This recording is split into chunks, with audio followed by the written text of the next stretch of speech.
Shalom Bapak Ibu sekalian yang kekasih di dalam Tuhan kita Yesus Kristus. Biasanya dunia ini atau masyarakat kita itu bertanya, siapa sih pembicaranya?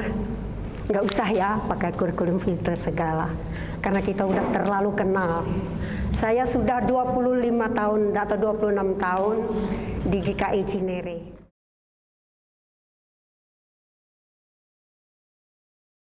Apa sih liturgus? Kedukaan, liturgus ibadah kedukaan. Karena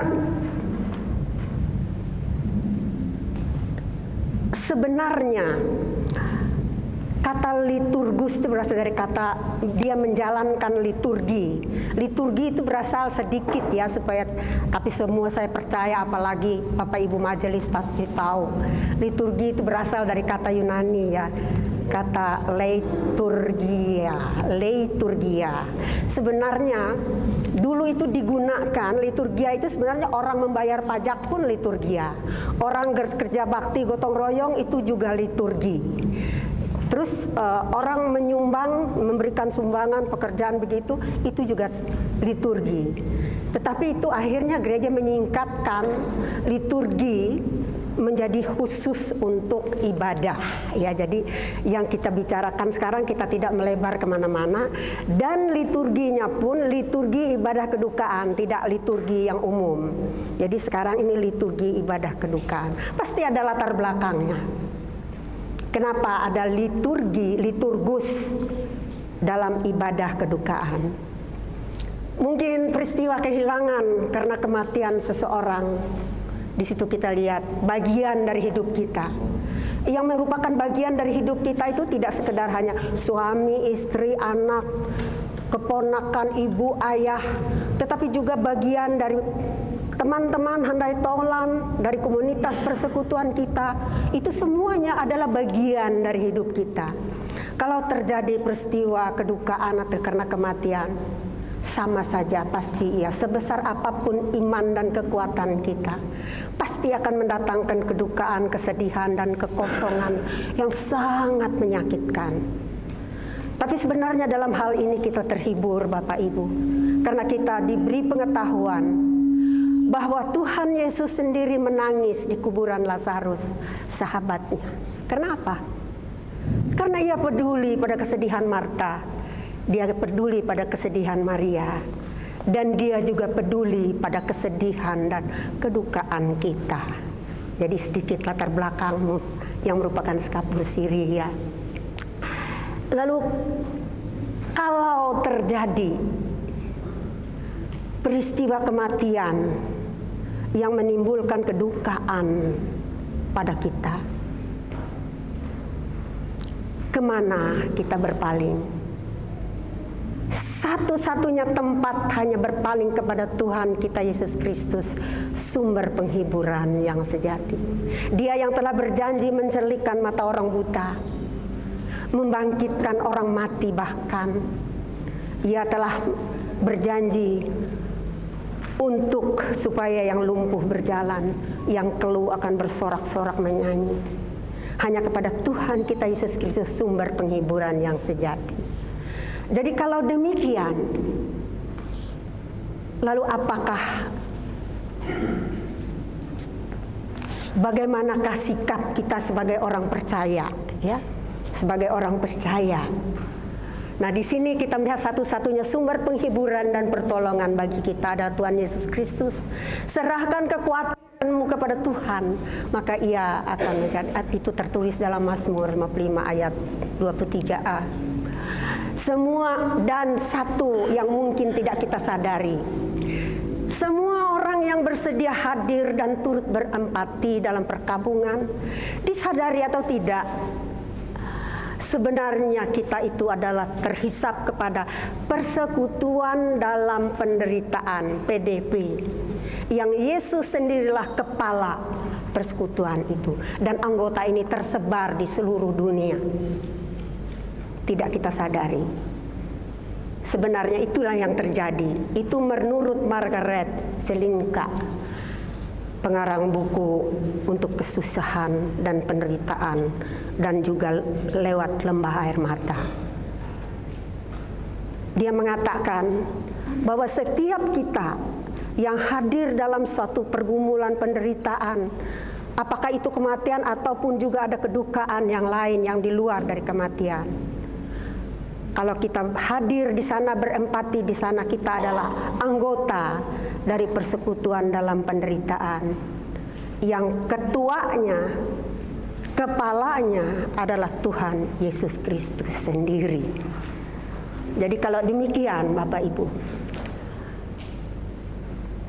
kalau terjadi kedukaan oleh peristiwa kematian itu kita lihat, maka tidak ada obat pelipur lara yang lebih manjur selain daripada pekerjaan kita hadir saling tolong menolong, saling menopang, menguatkan dan saling menghibur, yang pasti akan meringankan kesedihan dan akhirnya mempunyai tujuan untuk hidup. Pengkhotbah 7 inilah dasarnya, ayat 2. Pergi ke rumah duka lebih baik daripada pergi ke tempat pesta, karena di rumah duka lah kesudahan setiap manusia. Hendaknya orang yang hidup memperhatikannya. Itu sebabnya ini ditujukan kepada orang yang hidup. Jadi peristiwa kebaktian atau apapun yang terjadi di dalam peristiwa kedukaan itu ditujukan kepada kita yang hidup, orang yang hidup. Jadi itu sebab ini kan kalau kita tahu semua pengkhotbah ini kan ditulis oleh Salomo ya, pada saat dia terpuruk dalam penyadaran dosa, waktu kejatuhan dalam dosa, dia mengingat pergi ke rumah duka lebih baik daripada pergi ke tempat pesta, karena di rumah dukalah kesudahan setiap manusia, hendaknya orang yang hidup memperhatikannya. Next.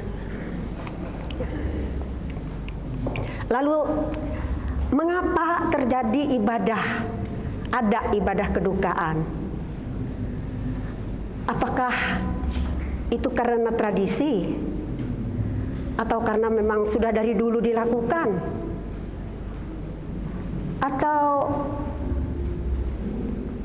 memang aturan atau melanjutkan yang sudah ada? Tidak. Itu adalah sikap orang percaya. Sikap orang percaya menghadapi kematian, kedukaan kematian. Makanya diadakan ibadah kedukaan. Dengan tujuan apa? Ibadah kedukaan. Di sini dikatakan sikap orang percaya menghadapi peristiwa duka, diadakanlah ibadah kedukaan yang tujuannya semakin mendekatkan diri kepada Tuhan. Lalu yang kedua, semakin membuat surga. Nah ini unik, membuat surga lebih dekat. Ya pasti dekat kepada Tuhan, dekat kepada surga. Dan ini di latar belakangnya juga. Ingat enggak Bapak Ibu sekalian, Kidung Jemaat 401, makin dekat Tuhan kepadamu. Itu bukan syair atau bukan satu narasi yang ditujukan kepada yang meninggal. Sebenarnya makin dekat, memang dia sudah semakin dekat, dia sudah berada di hadirat Tuhan, si meninggal ini. Tapi yang dimaksudkan itu keberadaan kita. Hendaknya orang yang hidup mengingatkannya, ya itu yang dikatakan itu tadi. Itu yang dimaksud makin dekat Tuhan kepadamu. Jadi semakin mendekatkan surga kepada. Dilatar belakangi oleh kaji misalnya 401 ini, yang makin dekat Tuhan kepadamu. Sebenarnya ini dikarang oleh Sarah Flowers Adam melalui pengalaman Yakub di Betel. Ingat nggak ya Bapak Ibu sekalian lagu ini? Lagu makin dekat Tuhan ini dikarang oleh Sarah Flowers Adam, seorang perawat yang punya masa depan yang baik, tetapi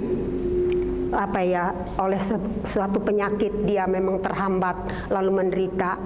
Akhirnya dia melihat pengalaman Yakub di Betel Pada saat Yakub dikejar oleh Esau kan, begitu penderitaan, begitu kesedihan, sampai dia mengatakan berbantal batu pun aku mau rebah. Itu ya di dalam kalimat liriknya itu. Jadi kekecewaan, kesedihan dan kedukaan Sarah Flowers Adam itu dia melihat. Itulah batu yang keras yang dialami oleh Yakub pada saat dia merebahkan diri di Betel. Pada saat dia melihat tangga dan malaikat yang turun naik di tangga itu pada penglihatan di Betel, pengalaman Yakub. Dan dia tahu bahwa makin dekat inilah tempat yang paling dekat kepada Tuhan. Makin dekat. Akhirnya Sarah Flowers Adam mengambil pena lalu menulis, makin dekat Tuhan kepadamu. Jadi ada baiknya juga kita juga kadang-kadang sebagai anggota gereja, komunitas jemaat, memahami juga sejarah-sejarah dari lagu gereja yang seperti ini, seperti Sarah Flowers Adam, seperti Fanny Crosby, seperti Robert Lowry dan lain sebagainya yang untuk mengarangi lagu-lagu Hyman. Bukan sekedar praise and worship ya, tetapi lagu Hyman, himne yang mempunyai kekayaan teologi.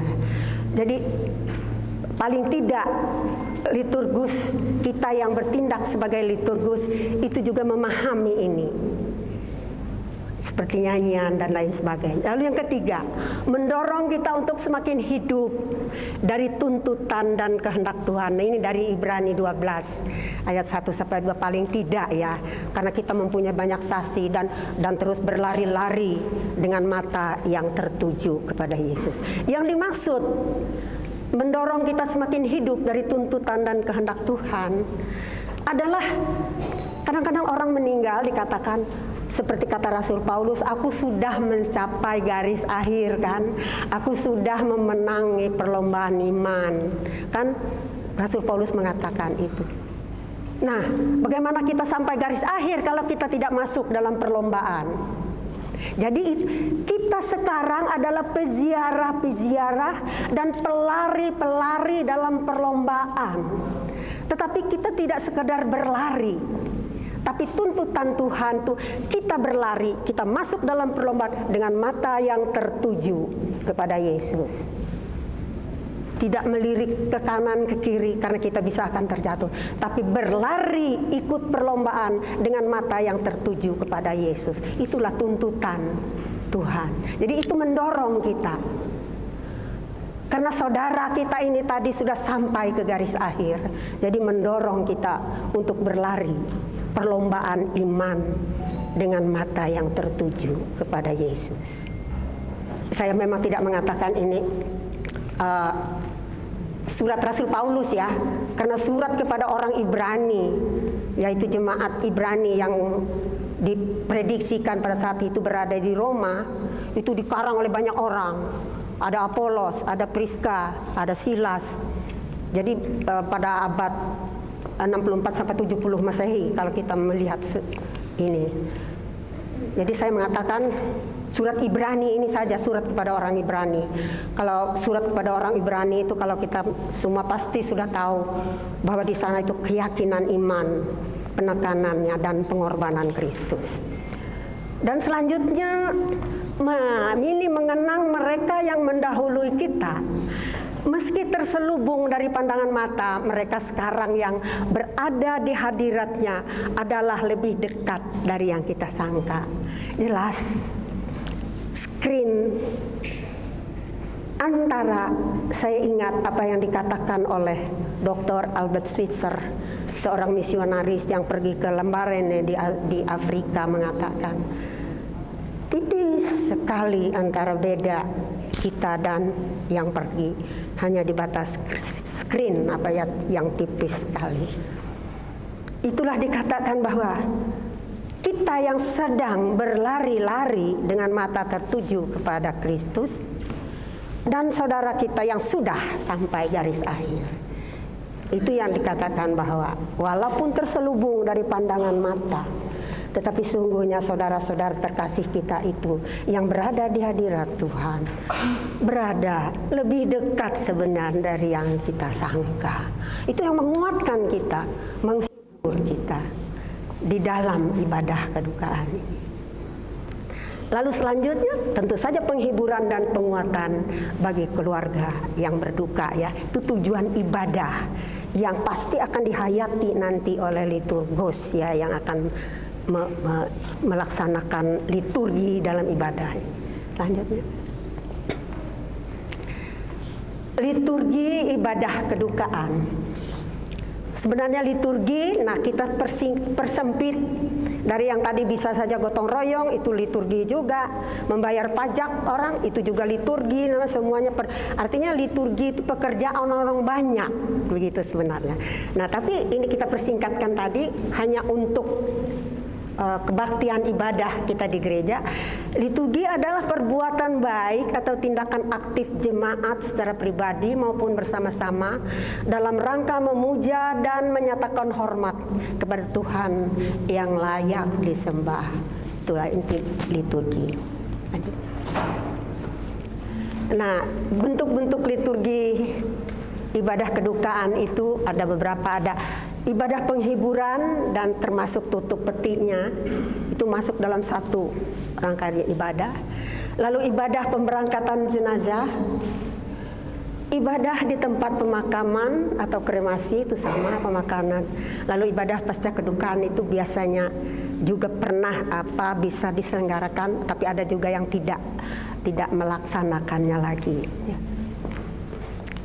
Nah, di sini liturgus, fungsi daripada liturgus memandu melaksanakan liturgi dengan penghayatan. Sebab bisa saja terjadi, kalau di sini ditekankan dengan penghayatan, bisa saja terjadi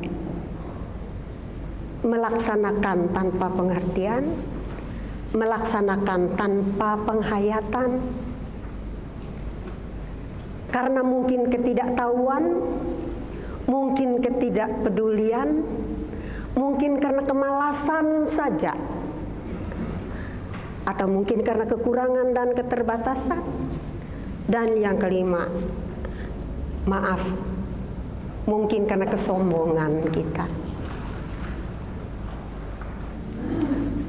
Saya pernah, karena sedikit pengalaman, bukan di Cinere, tapi di tempat lain, ada peristiwa kedukaan.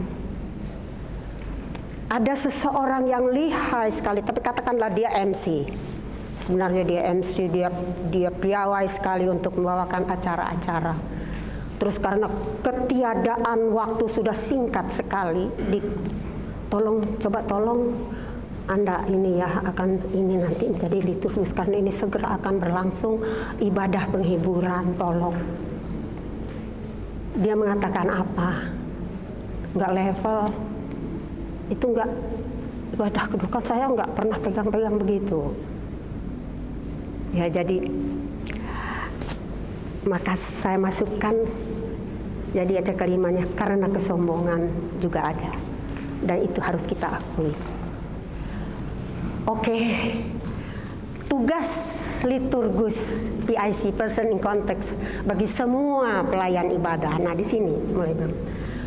Jadi bukan sekedar saya bisa aja, bisa saya, ini bisa.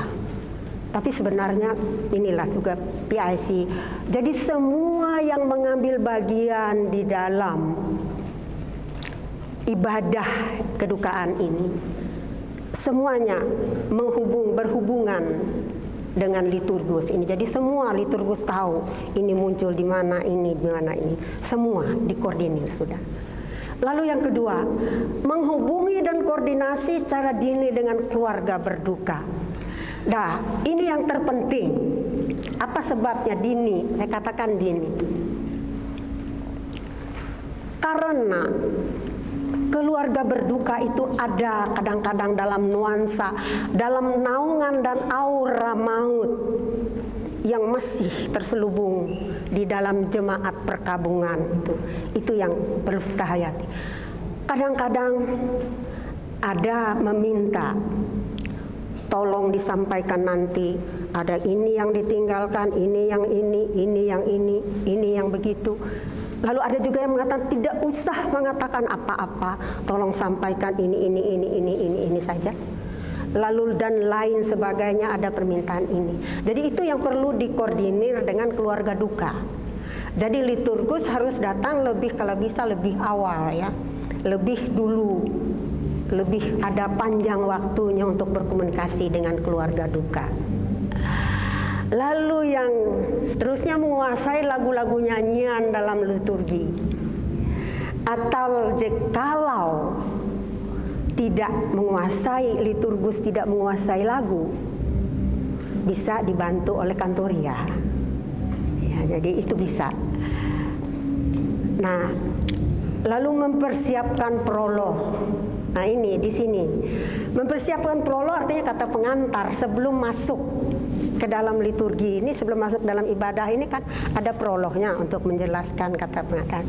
Nah, inilah harus ada pilihan kata, ada penyusunan kalimat, ada penggunaan bahasa. Jadi 3 ini. Tidak ada yang baku. Tidak harus begini, ucapannya harus begini. Sekarang juga kita melihat kan, tidak sekedar telah meninggal dunia, telah dipanggil pulang oleh Bapa di surga, telah dipermuliakan oleh Bapa di surga.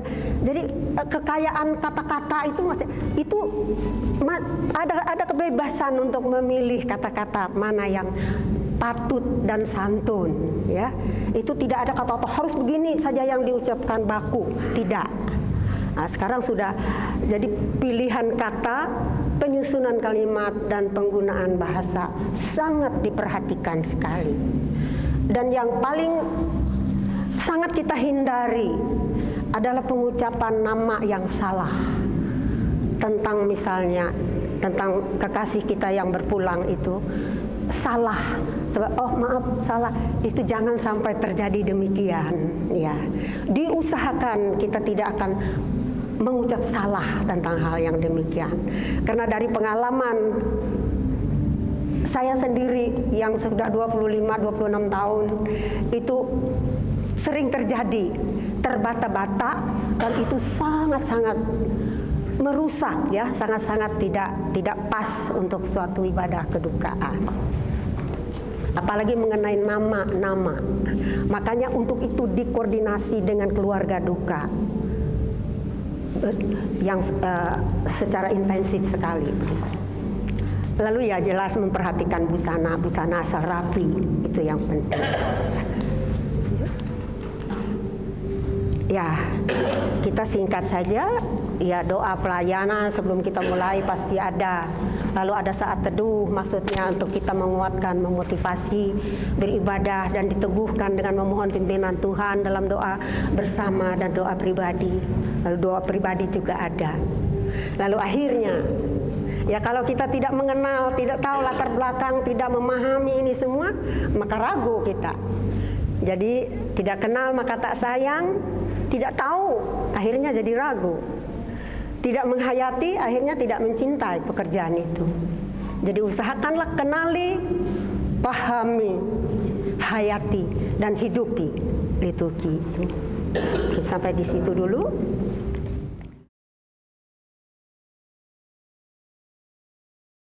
Minta tolong Ibu Ninda.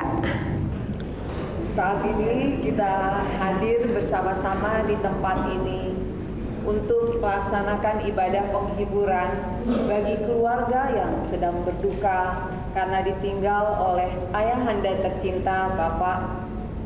Ya. Ibadah ini akan dilayani oleh Bapak Pendeta Guntur Wibisono. Dari GKI Untuk memulai ibadah ini saya undang Bapak Ibu saudara-saudari untuk bangkit berdiri. Ya, potong langsung terus nyanyian jemaat amin amin, terus liturgus itu dibaca itu. Mengapa? Liturgus, ya. Terus dibaca aja. Mengapa kau berdekat hai jiwa dan gelisah di dalam diriku? Ya, kurang. Iya. Siap-siap liturgi nyanyian. Nah, iya. Tuhan memerintahkan kasih Kantor ya. pada siang hari dan pada malam hari aku menyanyikan nyanyian. Ya. Terus menyanyi, jemaat menyanyi. Iya, jemaat menyanyi. Lanjutkan. Lanjut. Ya. Allahku. Allahku, Engkaulah dasar hidup dan dasar segala sesuatu yang ada. Engkaulah yang memelihara seluruh ciptaan hingga sekarang. Terus Tanpa Engkau, kami tidak dapat bertahan karena sebelum kami ada, sebelum zaman ini mulai, Engkau ada. Dan apabila kami tiada dan zaman ini berakhir, Engkau tetap ada. Tidak ada satu kekuatan pun yang dapat merebut kekuasaan. di dalam langsung. Di dalam kehadiran-Mu, kami membawa hati kami yang penuh dalam kesunyian. Biarlah damai Biar dulu. sejahtera Nanti. memenuhi hati kami dan menguasai seluruh kehidupan kami. Terus dikatakan doa oleh penetua. Dikatakan doa akan disampaikan Doa oleh penetua. Ya, penetua. Ya. Terus bla bla bla bla selesai. Terus sekarang pelayanan firman oleh pendeta. Ya. doa selesai, pelayanan firman oleh pendeta. Ya, lewat. Terus lewat. Nah, sekarang tutup peti. Nah, coba di dalam penghiburan ini kan ada acara biasanya tutup peti. Nah, tutup peti itu mengapa dikatakan ada acara khusus? Karena liturgus akan mengucapkan, sekarang kita tiba pada saat acara tutup peti yang akan dipimpin oleh Bapak Pendeta. Akan kita adakan penuangan minyak atau pencurahan minyak atau biasa dikatakan perminyakan. Tapi saya tidak setuju dikatakan perminyakan. Itu perminyakan seolah-olah kayak Pertamina aja perminyakan. Tapi penuangan minyak mungkin lebih ini ya. Kalau pengurapan minyak itu lain lagi ya. Tapi penuangan minyak yang akan dipimpin acara ini, akan diadakan penuangan minyak yang akan dipimpin oleh para Bapak Pendeta, diikuti oleh keluarga dekat, dan selesai keluarga dekat akan diikuti oleh jemaat perkabungan yang hadir. Jadi itu kata-kata untuk lalu terjadilah mulai penuangan minyak yang prosesi. Nah, itu mungkin ada juga biasanya yang mau waktu prosesi penuangan minyak itu berjalan diisi dengan nyanyian, jemaat yang masih duduk bisa diisi. Ada juga yang tidak diisi dengan nyanyian, ada juga yang tidak. Jadi hening saja, hanya acara prosesi untuk berputar menuang minyak ya. Nah, ada juga yang sambil menyanyi, itu terserah, selama itu tidak kacau balau. Biasanya terjadi kalau jemaatnya begitu banyak, kadang-kadang terjadi atau khusus saja prosesi penuangan minyak. Jadi itu yang dikatakan dipimpin oleh pendeta, diikuti oleh keluarga duka, kemudian disusul oleh jemaat perkabungan. Jadi itu urut-urutannya untuk penuangan minyak. Dan begitu selesai di situ menyanyi lagi, mesti hati kita ucapkan. Selesai duduk kembali orang di sini nyanyian jemaat. Coba kita nyanyikan yang ini, melewati lembah air mata ini ya. Itu sesudah tutup peti selesai, kembali liturgus mengatakan, mari jemaat perkabungan kita mengangkat pujian lagi dengan nyanyian NKB 173 dadada. Ya ini nyanyiannya diucapkan. Terus nah sini jemaat berdiri. penutup. Enggak, iya, ini pendeta. Nah, sudah selesai, jemaat liturgus yang bawah, pendeta, bla bla bla bla bla. Sudah itu liturgus, ya amin. Liturgus dan kantoriam, jemaat menyanyi amin amin amin. Ya, selesai. Ya. Saya rasa kalau sudah kita mengenali, memahami, menghayatinya, maka kita bisa menghidupi satu liturgi dalam ibadah kedukaan. Karena dikatakan bahwa, saya ingat Dr. Albert Schweitzer juga mengatakan, ya, seorang misionaris itu tadi yang pergi ke Lambarene di Afrika. Pada saat akan menghembuskan nafasnya yang terakhir masih sadar, dia mengatakan, aminku yang terakhir, tapi haleluyaku yang pertama. Jadi saya terobsesi sekali dengan kata-kata itu. Bila saat memang kita amin kita yang terakhir dan haleluya kita yang pertama. Jadi kalau semua kita memahami itu, termasuk tadi yang liturgus kedukaan ini tadi salah satu dari anggota persekutuan dalam penderitaan, maka kita pasti sangat menghayati tugas kita. Tidak lagi, saya mengerjakan ini hanya karena ya sudah tradisi aja. Sudah karena ya memang dari dulu juga harus begitu. Ya aturannya memang harus begitu. Orang-orang meninggal harus ada kebaktian. Atau ya melanjutkan yang sudah ada aja. Jadi tidak sekedar begitu. Tetapi itu yang dikatakan dilaksanakan dengan penuh penghayatan, dilaksanakan dengan pengertian. Itu akan sangat bagus dan sangat mendukung. Karena ada Bapak Ibu sekalian yang perlu kita perhatikan, suasana di dalam kedukaan itu akan sungguh-sungguh sangat berbeda dengan kebaktian umum kita yang biasa, dengan kebaktian kita yang biasa.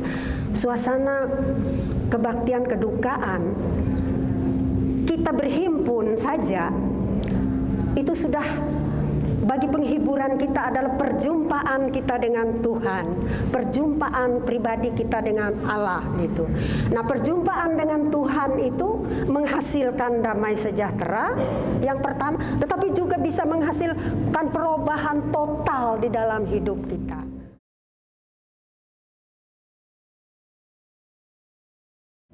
Baik Pak, terima kasih. Saya mengerti maksud Pak Murdayana.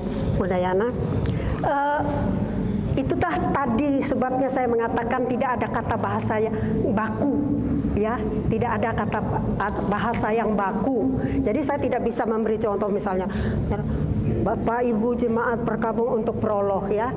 Hanya itu, apalagi sekarang kosakata atau istilah-istilah itu semakin berkembang, makanya dikatakan bahwa pilihan kata. Jadi itu mungkin ya, yang contoh yang sederhana seperti saya katakan tadi, misalnya untuk pengantar sebelum masuk, kan? Misalnya sesudah kita koordinasi dengan keluarga duka, disebutkan saja misalnya nama bapaknya, usianya, meninggalnya di mana. Tetapi kadang-kadang ya ada karena kecelakaan, kita tidak akan menyebut karena kecelakaan ini, karena tabrakan ini, tidak. Itu misalnya disebut telah dipanggil pulang oleh Bapa di surga, sebagaimana kita ketahui kan, Bapak Ibu jemaat perkabungan yang dikasihi oleh Tuhan kita Yesus Kristus, kan tidak satu persatu mungkin diangkat, tapi ini sudah lumrah diketahui ya Pak. Bapak Ibu jemaat perkabungan yang dikasihi oleh Tuhan kita Yesus Kristus, bahwa telah dipanggil pulang oleh Bapa di surga, Bapa terkasih kita B, pada hari titik-titik di rumah sakit Mount Elizabeth Singapura pada jam waktu setempat. Itu saja mungkin sudah cukup karena diminta misalnya oleh keluarga duka. Dan sebagai orang percaya, kita membawa segala duka cita dan kesedihan kita. untuk datang kepada Tuhan kita Yesus Kristus sebagai sumber penghiburan yang sejati dalam bentuk ibadah penghiburan ini. Ibadah penghiburan kita dipimpin oleh Bapak Pendeta Guntur dari Gereja Kristen Indonesia Cinere, dan jemaat diundang untuk mohon berdiri. Kita masuk dalam ibadah. Pendeta bla bla foto. Jadi begitu. Jadi tidak mungkin dijabarkan satu persatu, itu kan kata-kata kita mempunyai kebebasan, itu yang saya katakan tadi, Pak. Jadi kebebasan tidak. Pokoknya ada prolog pengantar. Jadi jelas saja itu sudah masuk ke dalam ibadah. Lalu yang kedua apa ya? Kronologi ibadah biasa sudah ada panduan di buku panduan. Ya, kronologi ibadah sudah disiapkan, ada contoh-contoh saja sudah di buku panduan. Tetapi kalau kita ingin apa ya, kita itu bisa breaking boundaries, menembus batas juga, bisa memperkayakan liturgi itu lagi. Itu bisa, walaupun itu sudah ada, misalnya ada mau ditambah atau apa di situ misalnya ada.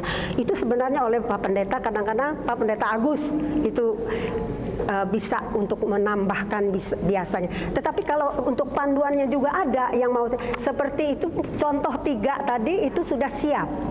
Ya, jadi dengan nyanyian-nyanyiannya, dengan narasi perenungannya.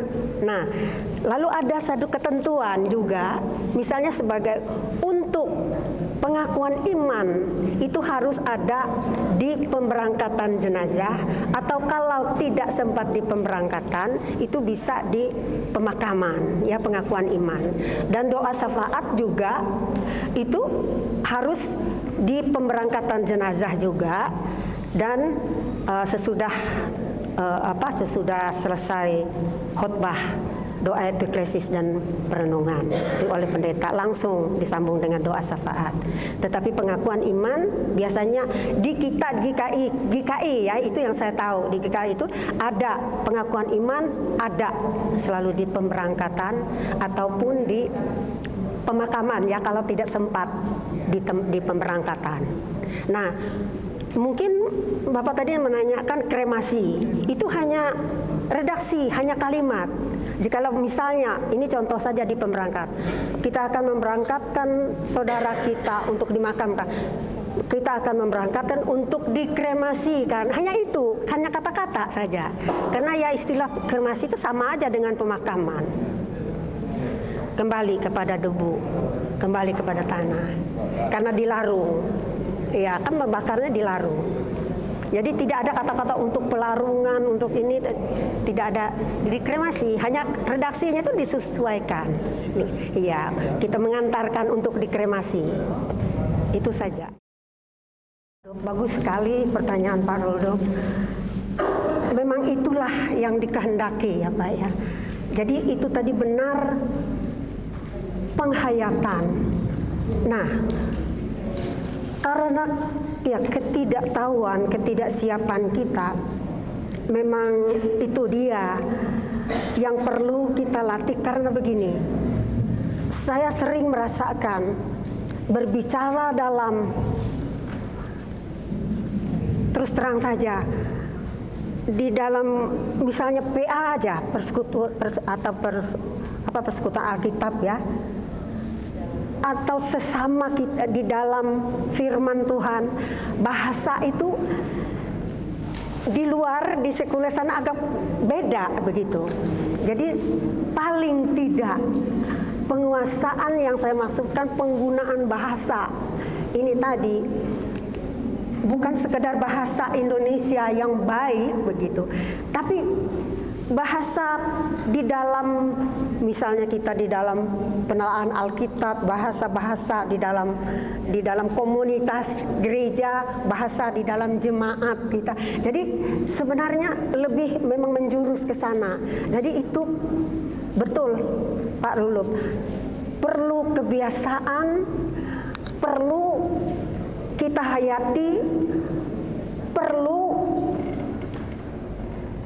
Karena begini, waktu melaksanakan, waktu kita menjadi liturgus, sebenarnya batin dan hati kita sendiri ini sudah lebur di dalam PDP ini, persekutuan dalam penderitaan.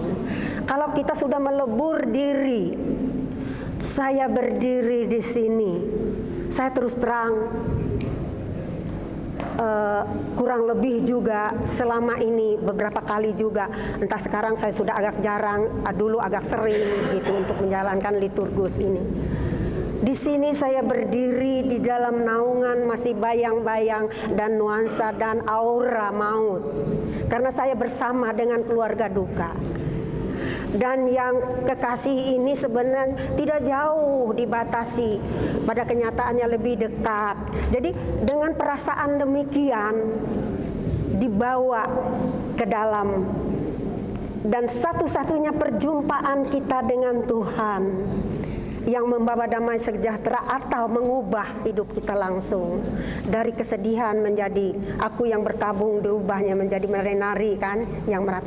Itu bisa terjadi kalau kita bawakan semuanya ini dengan penghayatan.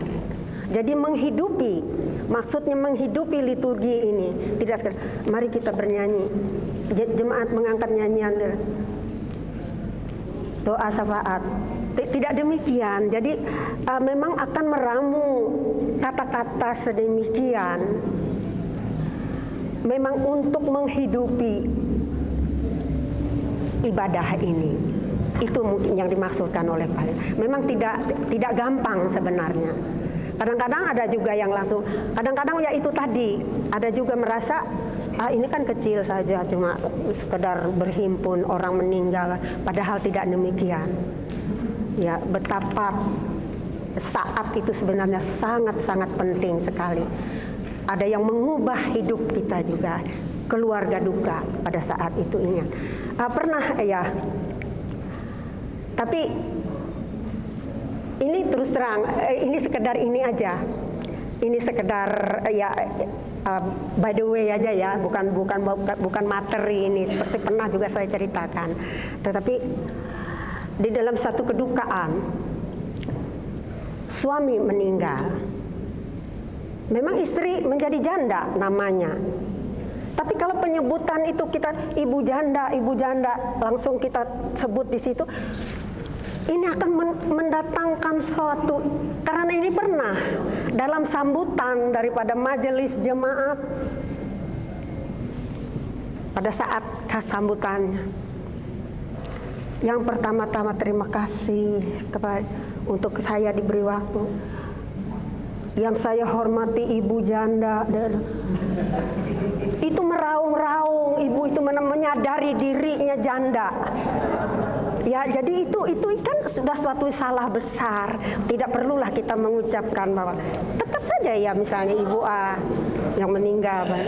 Jadi terus terang, jadi ini ada satu juga mungkin sedikit anekdot juga, tetapi memang kejadiannya memang terjadi demikian. Jadi itu kata-kata, hanya sekedar kata-kata ya. Jadi terima kasih, jadi itu Pak. Terima kasih Pak Robert, bagus sekali.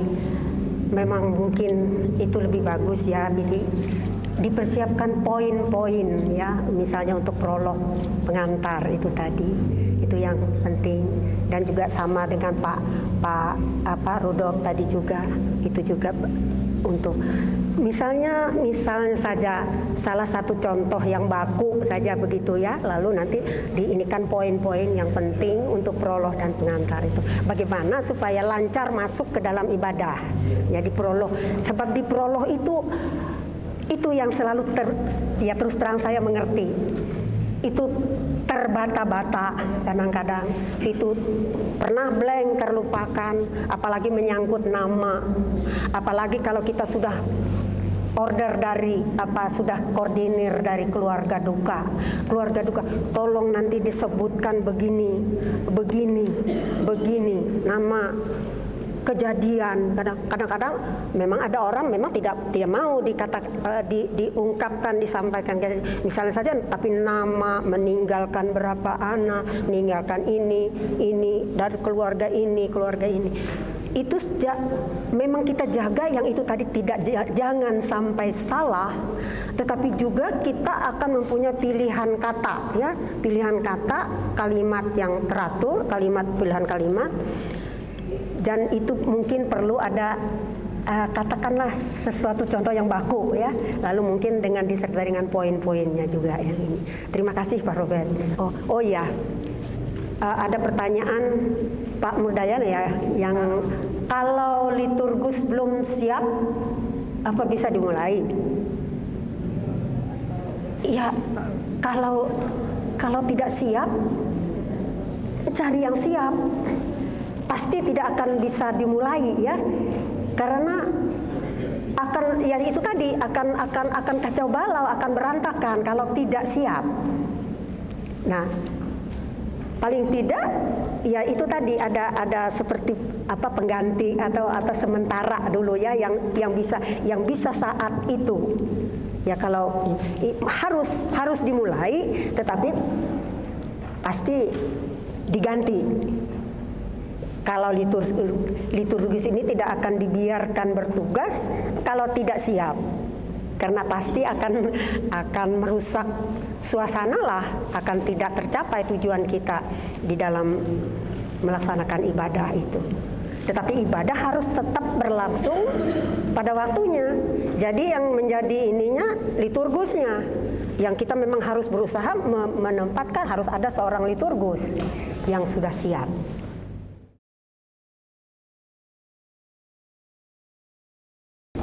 Baik Pak Dibio, terima kasih.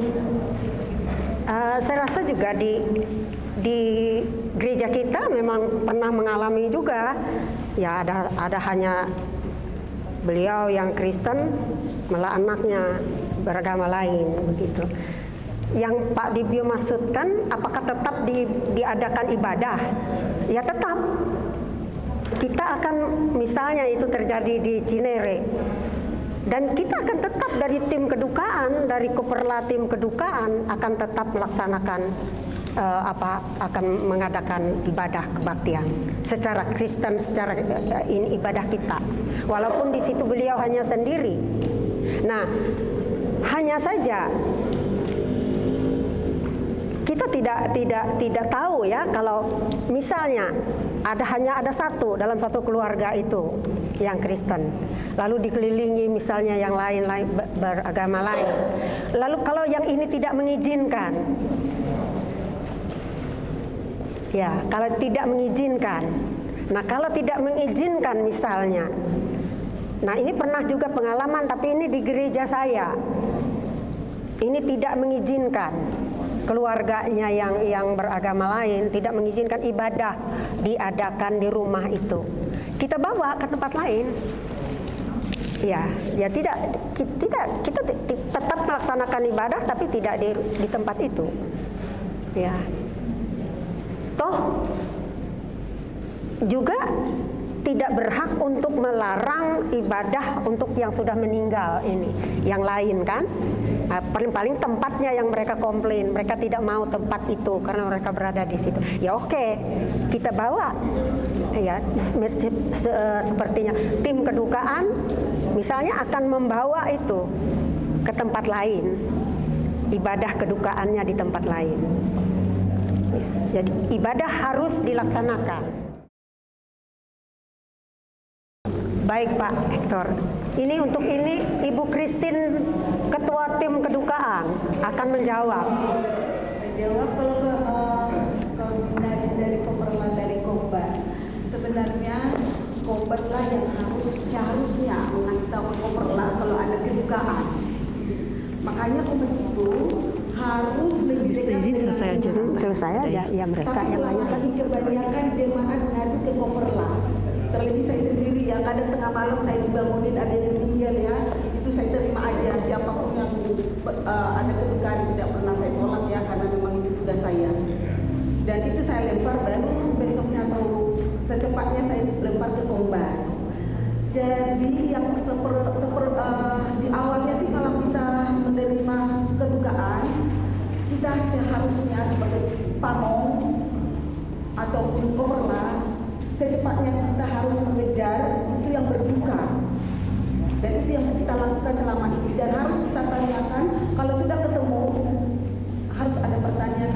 dari gereja dan apa yang harus kami bantu. Kita membantu itu bukan secara materi, tetapi secara tenaga juga, pikiran juga. Mereka sangat bermanfaat itu. Karena memang kedukaan itu sangat rentan ya, karena kedukaan tidak ada yang tahu kapan dia harus meninggal. Dan itu tiba-tiba tidak ada orang meninggal, ada persiapan. Iya. Jadi kita dari gereja itu secepatnya bertanya kepada mereka untuk kita bantu. Kalau dia di rumah, kita harus rela untuk membantu mereka untuk mempersiapkan apa yang ada di rumah itu. Itulah tugas kita pamong. Mempersiapkan rumah itu yang pertama. Baru kalau kita mengerti, baru kita tanya kalau di rumah meninggal, ya. Baru kita tanya keluarga apakah ada dokter atau mentari yang tahu pastinya sudah meninggal. Karena biasanya 2 jam sebelum itu kita harus tunggu. Jangan cepat kita bilang meninggal kalau belum. Jadi apa yang diperlukan oleh yang berduka itu, itulah yang akan kita tanya. Mungkin kita sebagai pastilah kita udah tahu apa yang perlu dia untuk meninggal ya. Apa yang harus kita bantu, RT RW itu harus ada. Kalau di rumah sakit kita bantu apa yang perlu. Pokoknya apa yang perlu kita tanya lah kepada mereka. Mungkin saya karena saya dulu di rumah sakit, jadi cepat saya tahu apa yang diperlukan oleh jenazah yang meninggal itu. Apakah itu mandikan, apakah itu bajunya, rusaknya semuanya. Cepat kita tahu gitu. Jadi bisa kita bantu mereka itu keluarga itu apa yang harus kita bantu. Itu pertama sekali sebenarnya kita bantu oleh untuk apa untuk yang berduka. Jadi itulah tugas kita pamong dengan Koperla.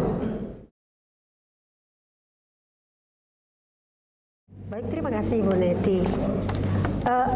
Yang dimaksud ini tadi apa yang Ini tadi yang doa penatua, apakah harus penatua? doa penatua itu tidak apa-apa, penatua berdoa saja, berdoa untuk umum apa namanya peristiwa duka ini kan. Penatua kan bisa mendoakan keluarga, duka perasaan yang ditinggalkan, itu bisa. Jadi tidak memang doa penatua. Kalau pendeta tadi doa dalam renungan itu doa epiklesis kan. Doa epiklesis itu untuk pembacaan firman dan renungan yang akan dibawakan oleh ini. Jadi kalau penatua berdoa secara umum untuk suasana duka itu, untuk keluarga duka, untuk seluruh yang hadir PDP, persekutuan dalam penderitaan, semua bisa dengan dalam penghayatan, itu tidak apa-apa. Memang doa seberapa banyak pun kita berdoa, tidak harus apakah itu oleh penatua, apakah itu oleh pendeta, apakah itu misalnya oleh seorang awam pun, seorang jemaat pun, untuk sebenarnya bisa diminta berdoa sebenarnya. Yang doa itu sebenarnya ya, kalau di dalam ibadah kedukaan ini sebenarnya bahkan ada keluarga duka yang ingin berdoa itu juga bisa sebenarnya ya. Doa kan tidak terbatas, tidak dibatasi gitu. Tapi hanya karena kita terikat dengan liturgi ini tadi, makanya ada penatua, ada pendeta yang bertugas di situlah. Lalu bisakah liturginya dikasih narasi-narasi yang Tante buat itu? Bisa, liturgi kan bisa apa? Narasi-narasi itu kan bisa untuk melengkapi, untuk mengisi ibadah liturgi ini. Bisa. Itu kreativitas. Tidak baku liturginya ini, tidak baku. Tidak dikembangkan sedemikian rupa. Ya. Makanya saya katakan tadi ada breaking boundaries-nya. Seperti itu. Dan yang terakhir Tante, sambutan dari majelis bisakah di depan? Begini, sebenarnya liturgi dan acara itu beda. Iya. Jadi makanya kadang-kadang orang mengatakan MC itu yang untuk acara. Kalau liturgi itu khusus dilaksanakan oleh liturgus. Jadi biasanya sambutan itu sesudah selesai kan? Selesai ibadah kan? Iya kan, sambutan itu selesai ibadah, berarti udah masuk acara. Itu acara. Jadi harus kita pisahkan, MC dan liturgus beda. Iya, kalau MC untuk memimpin acara, kalau liturgus untuk memimpin liturgi. Jadi biasanya kita itu harus kita bedakan acara. Iya, acara. Jadi di acara itu masuk sambutan. Nah, sambutan 1, 2, 3 dan ditutup biasanya oleh majelis.